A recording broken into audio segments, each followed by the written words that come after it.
এখানে অষ্টম শ্রেণী ঘনকের আর একটা অঙ্ক দিয়ে আছে, কি দিয়ে আছে? এম প্লাস এন সমান 5, এম এন সমান 6 হলে এই মানটা চেয়েছে। কি চেয়েছে? M A square plus N square আর M A Q plus N Q, এখানে মান বের করতে বলেছে। তাহলে এখানে আমাকে সবসময় এইটা, তাহলে এখানে A square plus B square এর মান চেয়েছে। তাহলে এখানে M M square plus N square, তাহলে A square plus B square সূত্র কি? এ প্লাস বি, এখানে এ বলতে এ, বি, তাহলে এম প্লাস এন এর হোল স্কোয়ার মাইনাস 2mn, এই অংশটুকু হয়ে গেল। এবার M cube plus N cube এটা চেয়েছে।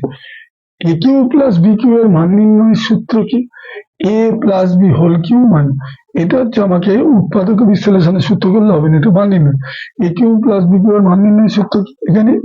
তাহলে এ, এখানে এ বলতে এম, বি বলতে, তাহলে এম প্লাস এন এর হোল কিউ, যদি প্লাস হয় তাহলে এই জায়গাটা মাইনাস হয়ে যাবে, M plus N, M plus N, মানে A Q plus B Q এর মান নির্ণয়ের সূত্র কি? A plus B whole Q minus 3ab into A plus B. তাহলে সেই সূত্রে করে দিলাম। এইবার আর কিছুই না, এবার মানগুলো বসিয়ে দেবো। এম প্লাস এন এর মান কত? 5, তাহলে 5 স্কোয়ার 2 ইন্টু এম এর মান কত? 6।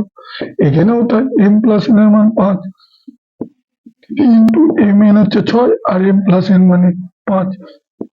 এখানে মান বসিয়ে, তাহলে এইবার এটাকে ভাঙবো। 5 স্কোয়ার কত হচ্ছে? 25, আর 6 দুগুণে 12, এখানে গুণ, এখানে 5 কিউ, 3টে 5 গুণ করলে 125, আর এটা গুণ করলে 3×8=90।